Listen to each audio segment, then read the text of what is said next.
விட்டுட்டீங்கன்னு வச்சுங்க, மோசமான நிலைமை திரும்பவும் தமிழ்நாட்டுக்கு வந்துடும். ஏண்டா இந்தியாவில தான் தாங்க முடியல, அனுபவிக்கிறோம். அது எங்களை பாரு, எங்களெல்லாம் காலி பண்ணி அனுப்பிச்சு விட்டான். எங்கள்கிட்ட போலீஸ் இல்லை, எங்கள்கிட்ட பெரிய தலைவர்கள் இல்லை, எங்கள்கிட்ட பெரிய பணம் இல்லை. இதெல்லாம் மீறி மக்களுக்கு நல்லது செஞ்சு 10 வருஷம் இவங்களை எதிர்த்து தாக்கு பிடிச்சிட்டோம். அதே மாதிரி எங்களை காலி பண்ணிட்டான். ஒரே தொகுதியில் அரவிந்த் கெஜ்ரிவால் போட்டியிட்ட ஒரே தொகுதியில 39,000 ஓட்டை நீக்கி இருக்கிறான்.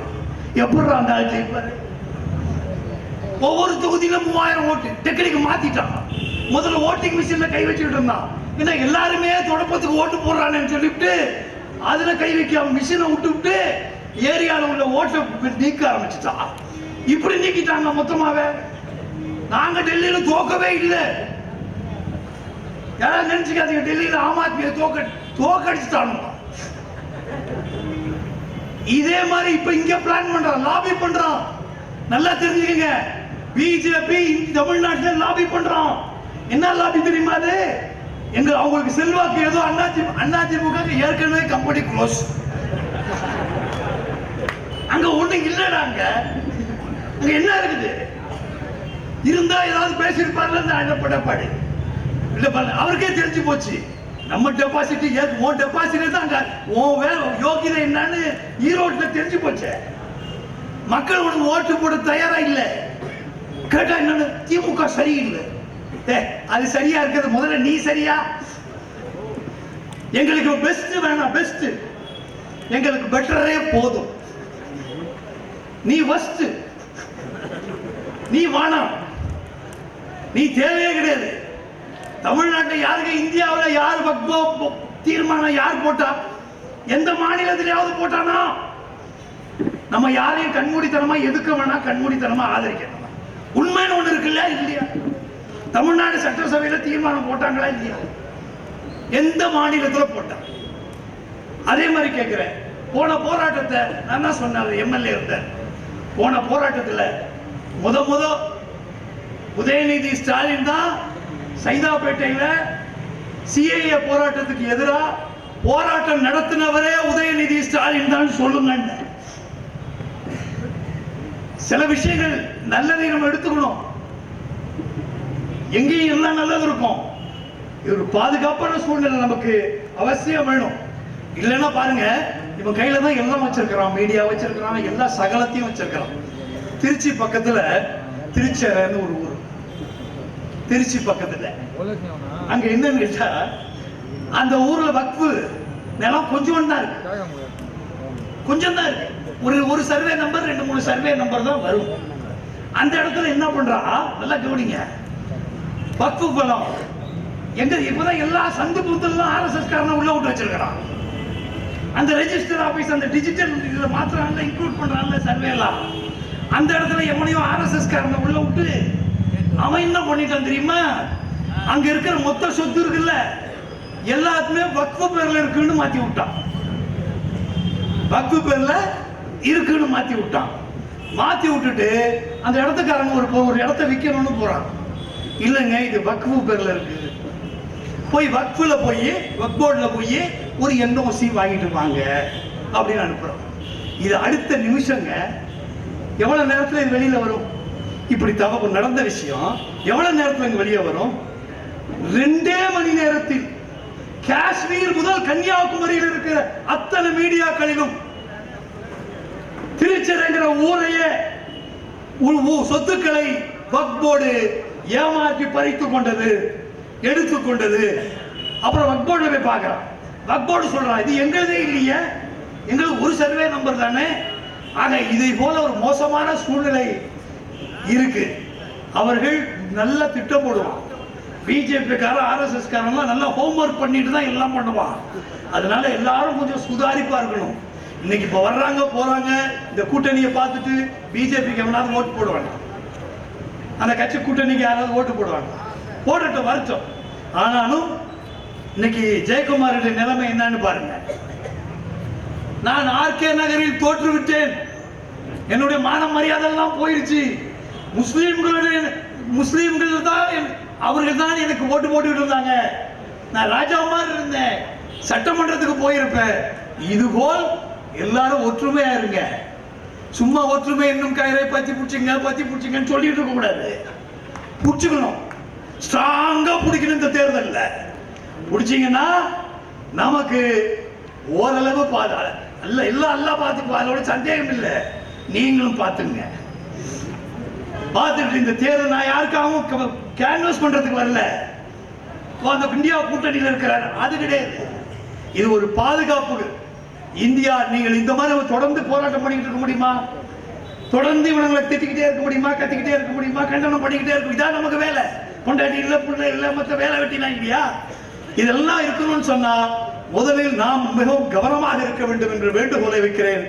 நல்லவர்கள், படித்தவர்கள் வெளியே வாங்க, பேசிக்கிட்டே இருக்காதீங்க, நல்லதை நோக்கி வாருங்கள் என்று அழைப்பை நான் இந்த இடத்துல சொல்லி நாம் மாற்றத்தை ஏற்படுத்த வேண்டுமே தவிர மாற்றம் நம்மை நோக்கி வராது என்று கூறி இந்த கூட்டத்தை ஏற்பாடு செய்த, இந்த கண்டன கூட்டத்தை ஏற்பாடு செய்த அத்தனை பேருக்கும், நல்ல உள்ளங்களுக்கும் இந்த போராட்டம் வெற்றி பெறும், வெற்றி பெறும், வெற்றி பெறும். சுப்ரீம் கோர்ட்லயே வெற்றி பெறும், சுப்ரீம் கோர்ட்லயே வெற்றி பெறும் என்று கூறி வாய்ப்புக்கு நன்றி கூறி அனைவருக்கும் விடைபெறுகிறேன். நன்றி, வணக்கம். அல்ஹம்துலில்லாஹ். மிக அற்புதமான முறையில் கண்டன உரை நிகழ்த்திய கண்ணியத்திற்குரிய ஆம் ஆத்மி கட்சியினுடைய மாநில தலைவர் வசீகரன் அவர்களுக்கு என் சார்பாகவும் அல்லது மாநில ஜமாத் உலமா சபையின் சார்பாகவும் நன்றியை தெரிவித்துக் கொள்கிறேன். அடுத்தபடியாக நமக்கு முன்னால் தமிழகத்தில் கல்லூரி படிப்பை படித்து கொண்டிருக்கக்கூடிய மாணவ மாணவிகளுடைய வாழ்க்கையில் கல்வி ரீதியான புரட்சியை ஏற்படுத்தி கொண்டிருக்கக்கூடிய மதிப்பிற்கும் மரியாதைக்கும் உரிய சிஎம்என் சலீம் சாஹிப் அவர்கள் நமக்கு முன்னால் வக்ஃப் சட்டத்தை குறித்த ஒரு செய்திகளோடு கண்டன உரை நிகழ்த்துவார்கள். அந்த கடைசியில் இருக்கிறவங்க இங்கே வந்து உட்காரலாம். இங்கே நிறைய இடம் இருக்குது. தயவு செஞ்சு இந்த பகுதியில் இருக்கிறவங்க இங்கே இந்த பக்கம் வந்துருங்க. இந்த மூலையில் இருக்கிறவங்க முன்னாடி வந்துருங்க. முன்னாடி நிறைய இடம் இருக்குது. தயவு செஞ்சு கொஞ்சம் முன்னாடி வாங்க. இன்ஷா கொஞ்சம் முன்னாடி, இந்த பக்கம் இருக்கவங்க முன்னாடி வந்துருங்க. முன்னாடி நிறைய இடம்.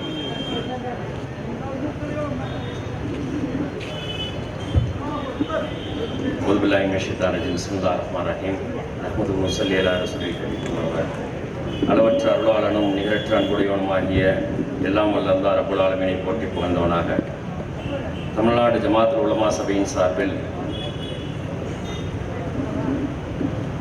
கள்ளக்குறிச்சி மாவட்ட ஜமாத் உலமா சபை சார்பாக வக்ஃப் வாரிய சட்ட திருத்த மசோதா 2024 எதிர்த்து நடைபெறக்கூடிய இந்த கண்டன பொதுக்கூட்டத்திற்கு தலைமையேற்றிருக்கக்கூடிய கள்ளக்குறிச்சி மாவட்ட ஜமாத் உலமா சபையினுடைய தகுதிமிக்க தலைவர் மௌலானா ஆரம் அல்தாஃப் ஹுசைன் தாவூதி ஹல்ரத் அவர்களே, முன்னிலை வைத்துக் கொண்டிருக்கக்கூடிய இந்த பகுதியினுடைய முஸ்லிம் சமூகத்தினுடைய பொறுப்பாளர்களே, எனக்கு முன்னாலே பல்வேறு கட்சிகள், அமைப்புகள், அந்த அமைப்புகளுடைய பொறுப்பாளர்கள் மிகச் சிறப்பாக உரையாற்றியிருக்கிறார்கள், கவலையோடு உரையாற்றியிருக்கிறார்கள், கருத்துக்களோடு உங்களுக்கு கவனப்படுத்தியிருக்கிறார்கள். அதே போன்று எனக்கு பின்னால் மிகச் சிறப்பாக உங்களிடையே கருத்துரை வழங்குவதற்காக வருகை தந்திருக்கக்கூடிய மௌலானா ஷவுகத் அலி உஸ்மானி ஹசரத் அவர்களே, திரளாக கூடியிருக்கக்கூடிய உலமாக்களே, ஜமாத்தார்களே, நம் அனைவரின் மீதும் நம்மையெல்லாம் படைத்து பரிபாலித்து கண்காணித்து கொண்டிருக்கக்கூடிய எல்லாம் வல்ல அல்லாஹ் ரப்புல் ஆலமீனுடைய அன்பும் அருளும் சாந்தியும் சமாதானமும் என்றென்றும் நிலவட்டமாக. அஸ்ஸலாமு அலைக்கும் வரஹ்மத்துல்லாஹி வபரகாத்துஹு. மிக நீண்ட நேரமாக அமர்ந்திருக்கிறீர்கள். உலகத்திலே, குறிப்பாக இந்தியாவில், குடியரசு இந்தியாவில் எந்த காலத்திலும் ஏற்படாத நெருக்கடியை இந்தியாவில் வாழக்கூடிய முஸ்லிம் சமூகம் சந்தித்துக் கொண்டிருக்கிறது.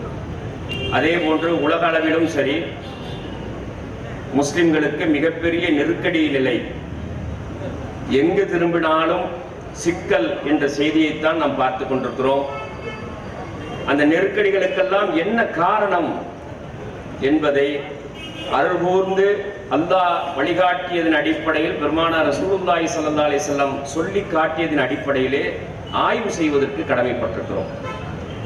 நெருக்கடிகள் எதனால் ஏற்படுகிறது என்ற அந்த பரிசோதனை இந்த நெருக்கடிகளை எதிர்கொள்வதற்கும் அதனை கடந்து செல்வதற்கும் நமக்கு வழிவகை செய்யும்.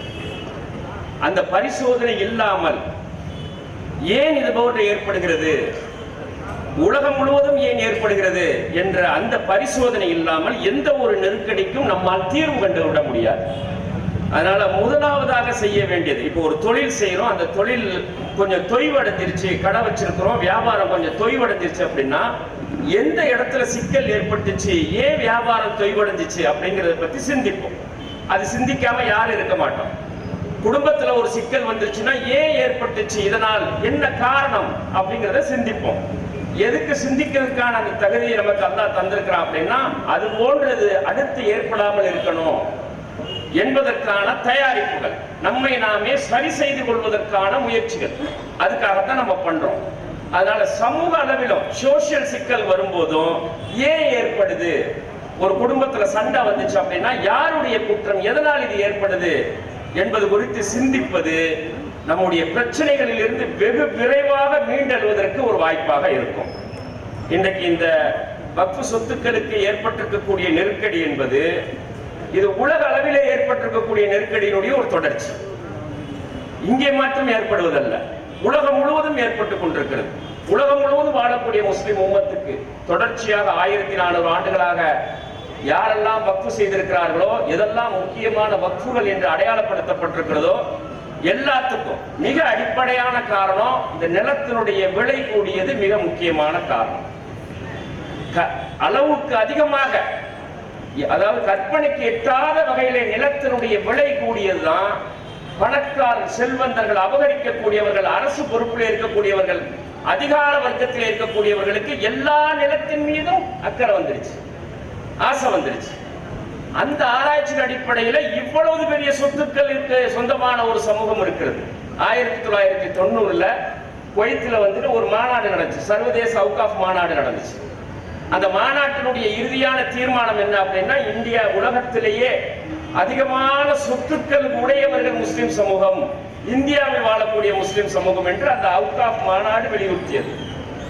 இது எப்படி உருவானுச்சு? நம்ம யாருமே இந்த சொத்துக்களை உருவாக்கலையே. இங்க உட்கார்ந்து இருக்கக்கூடிய கள்ளக்குறிச்சியில் இருக்கக்கூடிய முஸ்லிம் சமூகம், இன்னைக்கு இந்தியாவில் வாழக்கூடிய முஸ்லிம் சமூகம், தமிழ்நாட்டில் இருக்கக்கூடிய முஸ்லிம் சமூகம் இதை உருவாக்கிடுச்சானா பெரும்பாலும் கிடையாது, 90 விழுக்காடு கிடையாது. இது எல்லாம் 1400 ஆண்டு, இன்னும் சொல்ல போனா 800 ஆண்டுகளாக சிறுக சிறுக சிறுக உருவாகி வந்த சொத்துக்கள். இந்த சொத்துக்கள் எப்படி உருவானுச்சுன்னு இன்னைக்கு இருக்கக்கூடிய பெருவாரியான முஸ்லிம்களுக்கு தெரியாது. பல்வேறு சொத்துக்களுக்கு பின்புலம் என்ன என்பதும் தெரியாது. ஏன்னா நம்மால உருவாக்கப்படாது, யாரோ சொல்லி அது வக்ஃப் சொத்து, இது வக்ஃப் சொத்து அப்படின்னு தான் கேள்விப்பட்டிருக்கிறோம். நீங்க ஏர்வாடி பள்ளிவாசலுக்கு சொந்தமான சொத்து அப்படின்னு நீங்க ஆய்வு செஞ்சீங்கன்னா, கிழவன் சேதுபதினு ஒரு அரசர் இருந்தார், சேதுபதி மன்னர் பரம்பரையில. அதுதான் சேதுபதி மன்னர்கள், ராமநாதபுரம் சம்ஸ்தானம் இருக்குது பாருங்க, சேதுபதி மன்னர்கள், அவர்களுடைய ஆட்சி, கிழவன் சேதுபதி என்று ஒருத்தர் இருந்தார், அவருடைய ஆட்சி பொற்காலம் என்று சொல்வார்கள். அவர் ஆன்மீகத்தில் உந்தப்பட்டு ஏர்வாடி பள்ளிவாசல் தர்காக்கும் சேர்த்ததாக, அந்த ஏர்வாடிக்கு 3 கிலோமீட்டருக்கு முன்னால மாயக்குளம் ஒரு ஊர் இருக்குது. அந்த மாயக்குளத்தையே ஏர்வாடி பள்ளிவாசலுக்கு, மாயக்குளம் கிராமத்தையே ஏர்வாடி தர்காக்கும் பள்ளிவாசலுக்கு சொந்தமானதுன்னு சொல்லி செப்புப்பட்டயம் எழுதுறாரு.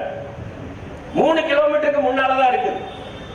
அந்த காலத்துல எப்படி எழுதுவாங்க அப்படின்னு சொல்லி சொன்னா, இந்த 10 கிராமங்கள் இந்த கோயிலுக்கு சொந்தமானது, இந்த 15 கிராமங்கள் இந்த சர்ச்சுக்கு சொந்தமானது, இந்த 25 கிராமங்கள் இந்த பள்ளிவாசலுக்கு சொந்தமானது அப்படின்னு தான் எழுதுவாங்க. அரை ஏக்கர், 3/4 ஏக்கர், 1/4 ஏக்கர், 1 ஏக்கர்னா இப்ப உள்ள கணக்கு. அன்னைக்குள்ள கணக்கு என்ன? கண்ணுக்கு எட்டிய தூரம் வரையிலும், அந்த ஒத்த பனைமரம் நிற்கிறது பாருங்க, அந்த பனைமர தூரம் வரையிலும், அதுதான் கணக்கு. அப்படித்தான் எழுதி கொடுப்பாங்க. அப்படி மாயக்குளம் என்ற ஊரை எழுதி வச்சு செப்புப்பட்டயம் எழுதினார். எப்படி எழுதினாரு? இந்த சொத்துக்களுக்கு யாரேனும் நிந்தனை செய்தால், யாராவது பாதிப்பு ஏற்படுத்தினா, அல்லது அந்த சொத்துக்கள் இருந்து வரக்கூடிய வருவாயை தவறாக மிஸ்யூஸ் பண்ணா, காபத்துல்லாவில் இருக்கு, மக்காவில் இருக்கக்கூடிய காபா ஆலயத்தை இடித்த குற்றத்துக்கு ஆளாவார். செப்பு பட்டயம். ஏர்வாடி மக்கள் இன்னைக்கு கேளுங்க, மாயக்குளம் இன்னைக்கு இருக்குது அவங்க கையில கேட்டு பாருங்க, தெரியாது. ஏன்? இன்னைக்குள்ள ஜெனரேஷன் அதை உருவாக்கல. அன்னைக்கு யாரோ எழுதி வச்சாங்க, அது யாரும் பாதுகாக்கல, அப்படியே விட்டாச்சு. நம்முடைய ஆம் ஆத்மி கட்சியினுடைய அன்பு சகோதரர் வசீகரன் அவர்கள் சொன்னாங்க பாருங்க, இந்த பிரச்சனை எல்லாம் நாடாளுமன்றத்தில் இந்த வக்ஃப் சட்டத்தை அறிமுகம் செய்கின்ற போது சிறுபான்மைத்துறை அமைச்சர் ரிஜு என்ன முதல்ல என்ன சொன்னாரு? தமிழ்நாட்டில் திருச்சிக்கு பக்கத்துல மணச்சநல்லூர் வட்டாரத்துல அந்த தாலுகால இருக்கக்கூடிய திருச்செந்துறை என்ற கிராமத்தில் 385 ஏக்கர் நிலம் இருக்கிறது. அதில் சுந்தர பெருமாள் கோயிலும் இருக்கிறது. எப்படி கோயிலை இவர்கள் கொண்டாடலாம்? விளங்கல. 385 ஏக்கர் இல்ல, அதுக்கு இன்னும் கூடுதலான 10-12 கிராமங்கள். யார் எழுதி வச்சது? ராணி மங்கம்மா மதுரையிலிருந்து சோழ நாட்டுக்கு வருது. 16,400 வருஷத்துக்கு முன்னால படையெடுத்து வருது. படையெடுத்து வரும்போது ஒரு ஃபக்கீர் என்ன பண்றாரு? குறுக்க போறார், வழியில போறாரு. அப்ப மங்கம்மா படை வருதுன்னு தெரிஞ்ச உடனே அவர் என்ன சொல்றாரு? ராணி மங்கம்மா அவனை சந்திக்கணும்னு சொல்றாரு. காவலர்கள் அனுமதிக்கல. ஆனா இந்த செய்தி மங்கம்மா காதுக்கு போய் அந்த ஃபக்கீரை வர சொல்லுங்கன்னு சொல்றாங்க. ஃபக்கீர் வந்து பார்த்துட்டு ராணி மங்கம்மாட்ட ஒரே ஒரு வார்த்தை தான் சொன்னாரு. நீங்கள் செல்லுகின்ற எந்த காரியத்துக்காக செல்கின்றீர்களோ அதில் வெற்றி பெறுவீர்கள் அப்படின்னு சொல்லி உங்களுக்காக நான் பிரார்த்தனை செய்கிறேன்னு ஒரு வார்த்தை தான் சொன்னார். இந்த அம்மா போய் அந்த போர்ல ஜெயிச்சிருச்சு. திரும்பி வரும்போது மணச்சநல்லூர் பக்கத்துல உட்கார்ந்து எங்க இருந்தாலும் அந்த ஃபக்கீரை பிடிச்சிட்டு வாங்க அப்படின்னு சொல்லி தேடி அலைஞ்சு பிடிச்சா முதல்ல கண்டுபிடிக்க முடியல. ஏதோ ஒரு ஆத்தங்கரையில உட்கார்ந்து இருக்காரு. ஃபக்கீர்கள்னா யாருன்னு உங்களுக்கு தெரியும். அது சாதாரண பரம்பரை இல்ல. அதான் இன்டெலிஜென்ஸ் பியூரோ.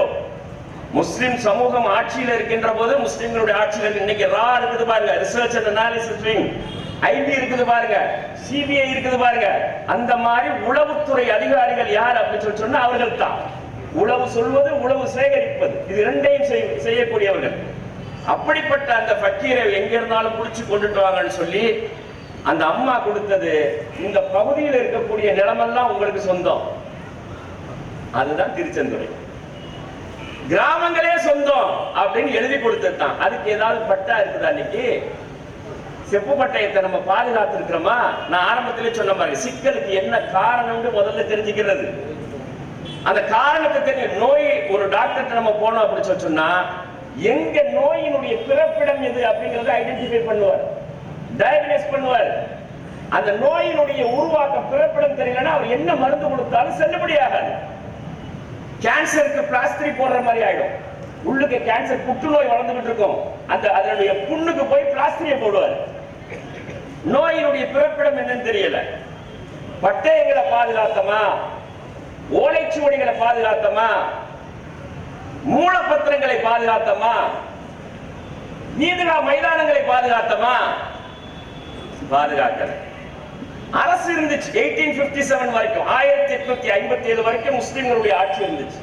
அதுக்கு பின்னால் ஆப்கான் நவாபுகளுடைய ஆட்சி இருந்துச்சு, திப்பு சுல்தானுடைய ஆட்சி இருந்துச்சு, செஞ்சில இருந்துச்சு, எல்லா இடங்களிலும் இருந்துச்சு. அவர்கள் அதை பாதுகாத்தார்கள். குடியரசுக்கு பின்னால அந்த சொத்துக்களை எல்லாம் பாதுகாக்கிறதுக்கு உண்டான எந்த பயிற்சியும் முஸ்லிம்கிட்ட கிடையாது. ஒரு வாழ்ந்து கெட்ட ஒரு குடும்பம் இருக்குது வச்சுங்க. குறிப்பா நீங்க பாக்குறதா இருந்தா இன்னைக்கு பாளையக்காரர்களாக இருந்தவர்கள், குறுநில மன்னர்களாக இருந்தவர்கள், நிலச்சுவாண்டார்களாக இருந்தவர்கள், அவங்க எல்லாம் அந்த பண்ணையார்கள் சொல்றோம் பாருங்க, அன்றைய காலத்துல பண்ணையார்களாக இருந்தவர்கள் பெரும்பெரும் அரண்மனையில் இன்னைக்கும் வாழ்றாங்க. அவங்களோட வீட்டை போய் பாருங்க, பராமரிக்க முடியல அவங்களால. அன்னைக்கு பராமரிச்சாங்க, அதிகாரம் இருந்துச்சு, ஆட்பலம் இருந்துச்சு, உறவுகள் எல்லாம் இருந்தாங்க. இன்னைக்கு யாராலையும் அவங்களால பராமரிக்க முடியல. ஒரு நிலையா கலட்டி வித்துட்டு சாப்பிட்டு இருக்காங்க. ஏன்? அவங்க உருவாக்குனது இல்ல, அதிகாரம் இல்ல. வாழ்ந்து கெட்டவர்களுடைய நிலை என்னவோ அதுதான் இன்றைக்கு முஸ்லிம் சமூகத்தினுடைய நிலை. 800 ஆண்டு காலம் இந்த நாட்டை ஆட்சி செய்திருக்கிறது முஸ்லிம் சமூகம். அதற்கு பின்னால் வந்த முஸ்லிம் சமூகம் அதுக்கான பயிற்சிகள் எடுக்கவில்லை. இது எப்படி சட்ட ரீதியாக பாதுகாக்கிறது? ஒரு காலத்திலேயும் மாறும். 1950 இந்த சொத்துக்கள் எல்லாத்தையும் முஸ்லிம்களுக்கு சொந்தமான சொத்துக்களை பாதுகாக்கணும் சொன்ன ஒரு ஆட்சி பொறுப்புல இருந்தார். ஜவஹர்லால் நேரு இருந்தார். முஸ்லிம்களை விற்ற முடியாது. 16 ஆண்டு காலமும் இன்றைக்கு ஆட்சியில் இருக்கிறார்கள், இவர்களோடு மோதுவதையே தன்னுடைய முழு நேர வேலையாக இருந்துச்சு ஜவஹர்லால் நேரு அவர்களுக்கு. எங்க போனாலும் இது இவர்களோடு மோதுவதுதான் அவருடைய வேலையாக இருந்துச்சு. அதனாலதான் நாடாளுமன்றத்தில் ஜவஹர்லால் நேரு பேசும்போது சொன்னாரு, இந்த நாட்டில் வாழக்கூடிய சிறுபான்மை சமூகங்களை, முஸ்லிம் சமூகத்தை எப்படி பாதுகாக்கின்றோம், அவருடைய கலாச்சாரத்தை எப்படி பாதுகாக்கின்றோம் என்பதை வைத்துத்தான் உலக நாடுகள் இந்தியாவை எடை போடும். இதை திரும்ப திரும்ப திரும்ப சொன்னார்.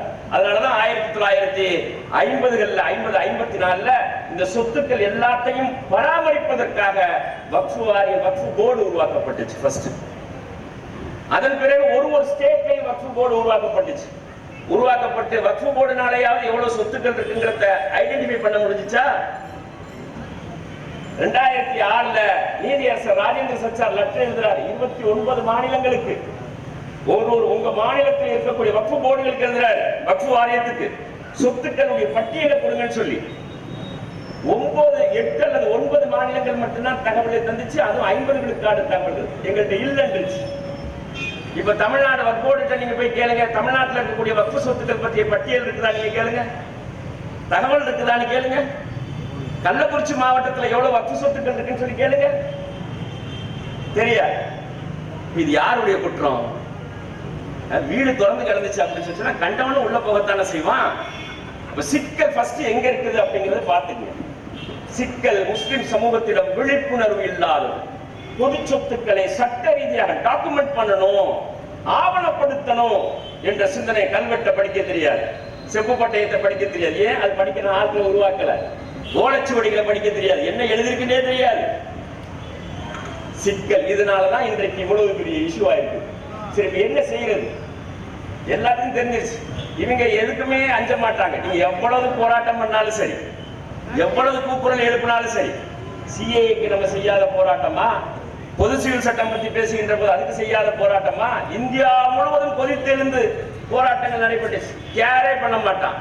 1 கோடி கையெழுத்து போயிருக்கிறது. கொஞ்ச நாளைக்கு முன்னால ஸ்கேன் பண்ணி பள்ளிவாசல் அனுப்பிச்சோம் பாருங்க. 1 கோடி கையெழுத்து. அது அப்படியே திருப்பி தூர போட்டான். அதே மாதிரி ஜாயிண்ட் பார்லிமெண்டரி கமிட்டி வந்துச்சு பாருங்க, ஜேபிசி நாடாளுமன்ற கூட்டுக்குழு வந்துச்சு பாருங்க, ராசாத் எல்லாரும் அதை பங்களிப்பு செஞ்சாங்க பாருங்க. எதிர்கட்சிகளாக இருந்த அத்தனை பேர்த்தையும் இடைநீக்கம் செஞ்சுட்டாங்க, சஸ்பெண்ட் பண்ணிட்டான். ஒண்ணுமே நடக்காது. எத்தனை கோடி ரூபாய், அதெல்லாம் கண் துடைப்பு. ஏன்? அவருடைய இலக்கு மிக தெளிவாக இருக்கிறது. முஸ்லிம் சமூகத்துக்கு இருக்க சொத்துக்கள் தண்ணி கொதிச்சுக்கிட்டு இருக்க அடுப்புல இருந்து விறகு எடுத்துட்டு அடங்கிடும், ஒண்ணும் பண்ண முடியாது. அப்ப என்ன ஆதாரமாக இருக்குதுன்னு அவன் நினைச்சிட்டு இருக்கிறான். வக்ஃப் சொத்துக்கள் ஆதாரத்தால முஸ்லிம் சமூகம் வாழ்ந்துட்டு இருக்குது கிடையாது. அது தனிச்சு நின்று வாழ்ந்துட்டு இருக்குது. அந்த சொத்துக்களுக்கு மதிப்பு கூட போச்சு. இல்லைன்னா அம்பானி போய் ஒரு எத்தீம்கானாவுடைய சொத்துல போய் வீடு கட்டுவானா? 15,000 கோடி அனட்டாலியான்னு ஒரு பில்டிங் கட்டி வச்சிருக்கான் பாருங்க. அந்த பில்டிங் யாருக்கு சொந்தமானது? ஒரு எத்தீம்கானாவுக்கு சொந்தமான சொத்து. அதுல போய் அதனாலதான் ஒய்சி கேட்டாரு, அவருக்கு எப்படி தூக்கம் வருது ராத்திரில படுத்தா? இந்த மதிப்பு கூடி போனதான் இவ்வளவு சிக்கலுக்கு காரணமா இருக்கு. அதனால நாம் செய்ய வேண்டியது என்ன? ரொம்ப கவனமா இருங்க. நம்ம செய்ய வேண்டியது எத்தனை ஆர்ப்பாட்டங்கள் அடுத்த நாள் நாளைக்கு காலையில நம்ம விட்டு நம்ம வேலையை பார்த்தோம் அப்படின்னு சொன்னா எந்த மாற்றமும் வராது. ஆர்ப்பாட்டம் பண்ணிக்கிட்டே இருப்போம், அவனுடைய காரியத்தை செஞ்சுட்டே இருப்பான். அப்ப என்ன செய்யறது? எதிர்கொள்வதற்காக என்ன செய்வது? ஒரு சம்பவத்தை சொல்லி நான் முடிச்சிடறேன். எப்படி எதிர்கொண்டாங்கன்னு பாருங்க. சமீபத்தில் ஒரு தீர்ப்பு வந்தது, உங்களுக்கு தெரியும். அலிகர் முஸ்லிம் யூனிவர்சிட்டின்னு சொல்லி யூபியில் இருக்குது. அலிகர்ல இருக்கக்கூடிய முஸ்லிம் யூனிவர்சிட்டி 50,000 மாணவர்கள் படித்துக் கொண்டிருக்கிறார்கள். 160 வருஷம் ஆச்சு. ஏறக்குறைய 140 வருஷம் ஆயிடுச்சு அந்த யூனிவர்சிட்டி பல்கலைக்கழகம் உருவாக்கப்பட்டு. சையத் அகமது கான் என்ற ஒரு நீதிபதி 1857 வெள்ளையர்களுக்கும் முஸ்லிம்களுக்கும் எதிராக போர் நடந்துச்சு டெல்லி சாந்தினி சவுக்ல. நேருக்கு நேரான போர். அதுதான் நம்முடைய பாட புத்தகத்துல சிப்பாய் புரட்சி எழுதி வச்சிருக்காங்க. சிப்பாய் புரட்சி கிடையாது, குப்பாய் புரட்சி கிடையாது. சரி, அதுக்கு தனியா வைங்க. அந்த போரிலே கலந்து கொண்டவர்கள் தன்னுடைய நாட்குறிப்பில் எழுதியிருக்கிறார்கள், எங்களுக்கும் வெள்ளை உடை அணிந்திருந்து துருப்பிடித்த வாளை வைத்துக் கொண்டு அல்லாஹ் அக்பர் அல்லாஹ் அக்பர் என்று முழங்கிக் கொண்டிருந்தவர்களுக்கும் நேருக்கு நேராக நடைபெற்ற யுத்தம். எங்கள் கையில் என்ஃபீல்டு துப்பாக்கி இருந்த நிலையிலும் கூட துருப்பிடித்த வாளை வைத்துக் கொண்டு சத்தம் போட்டுக் கொண்டே இருந்தார்கள். வில்சன் என்ற ஒரு அதிகாரி எழுதியிருக்கிறார். 1857 அந்த போர் முடிஞ்சதோட இந்தியாவில முஸ்லிம்களுடைய ஆட்சி முடிவுக்கு வந்துருச்சு. 800 ஆண்டுகள் ஆட்சி செஞ்சது. என்ன ஆச்சு? ஏன் முடிவுக்கு வந்துச்சு? முஸ்லிம்கள்ட்ட சயின்ஸ் அண்ட் டெக்னாலஜி இல்ல, அறிவியல் தொழில்நுட்பம் இல்ல. எந்த நேரம் உங்களை ஆயுத வலிமையோடு வைத்துக் கொள்ளுங்கள் என்று சொன்ன அல்லாஹ் ரப்பல் ஆலமீனுடைய வார்த்தையை கவனத்தில் எடுத்துக்கல. செல்வம் இருந்துச்சு, அதிகாரம் இருந்துச்சு, நாலேஜ் இல்ல, சயின்ஸ் அண்ட் டெக்னாலஜி அறிவு இல்ல. ஆயிரக்கணக்கான ஆலிம்கள் படுகொலை செய்யப்பட்டார்கள். டெல்லியிலிருந்து ஆக்ரா வரைக்கும் இருக்கக்கூடிய அத்தனை புளிய மரங்களிலும் நூற்றுக்கணக்கான ஜனாசாக்கள் தொங்குச்சு. நாய்களும் நரிகளும் கழுகுகளும் குத்தி கொதறிச்சு அப்படின்னு எழுதியிருக்கிறார். 2 வருஷம் கழிச்சு அந்த சாந்தினி சவுக் பகுதியில ஃபர்ஸ்ட் கேமரா கண்டுபிடிச்சு வந்து அதை போட்டோ எடுத்திருக்காங்க. அந்த போட்டோ இன்னைக்கும் லண்டன்ல இருக்கக்கூடிய மியூசியத்துல இருக்குது, என்னுடைய லேப்டாப்ல இருக்குது அந்த போட்டோ. எங்க பார்த்தாலும் மண்டை ஓடுகள், எலும்புகள். யாரு? எல்லாரும் மதரசாக்களிலே படித்து பட்டம் பெற்ற ஆலிம்கள். அந்த காட்சியை நேரடியாக பார்த்த சர் சையத் அகமது கான் என்ன பண்ணாரு, ஒரு நீதிபதி பதவியில இருந்தார். அதை துறந்துட்டு வெளியில வந்து, இனி முஸ்லிம் சமூகம் சயின்ஸ் அண்ட் டெக்னாலஜி படிச்சாதான் ஆற்றல் பெற முடியும், எம்பவர் ஆக முடியும் என்பதை உணர்ந்து லண்டனுக்கு போய் ஆக்ஸ்போர்ட், கேம்பிரிட்ஜ் எல்லாத்தையும் பார்த்துட்டு வந்து தெருவா அலைஞ்சி 1 ரூபா 2 ரூபா வீடு வீடா போய் வசூல் பண்ணி கொண்டுட்டு வந்து ஃபர்ஸ்ட் ஒரு சின்னதா ஒரு பள்ளிக்கூடத்தை துவங்கினார். முகமடன் ஆங்கிலோ ஓரியண்டல் காலேஜ்னு அதுக்கு பேர். 1872 நல்ல கவனிங்க, 1800. ஒரு சொத்தை எப்படி பாதுகாக்கணுங்கிறதுக்கான அடையாளம், யாரால் பாதுகாக்க முடியும் என்பதற்கான அடையாளம் இருக்கிறது, எப்படி பாதுகாக்கணும் அப்படிங்கிற அடையாளமும் இருக்கிறது. வேற எந்த வழியை கொண்டு பாதுகாக்க முடியாது. இப்ப இந்த சட்டத்தை யாரால தடுத்து நிறுத்த முடியும்? உச்ச நீதிமன்றம் என்ற ஒரு அமைப்பினால் மட்டும்தான் தடுத்து நிறுத்த முடியும். இந்த சட்டம் செல்லாது என்று அறிவிக்கக்கூடிய தகுதி, அதிகாரம் உச்ச நீதிமன்றத்துக்கு மட்டும்தான் இருக்கிறது. ஏன் இவன் இயக்குனவன் ரிவோக் பண்ண மாட்டான், சட்டத்தை திரும்ப பெற மாட்டாங்க. சையத் அகமது கான் உருவாக்கினார் பாருங்க. உருவாக்கும் போது இது ஒரு மகத்தான பல்கலைக்கழகமாக உருவாக்கணும். முஸ்லிம்கள் இறந்து போவதை, கொல்லப்படுவதை என் கண்ணுக்கு முன்னால் நான் பார்த்தேன். அவர்களை எம்பவர் பண்ணணும்.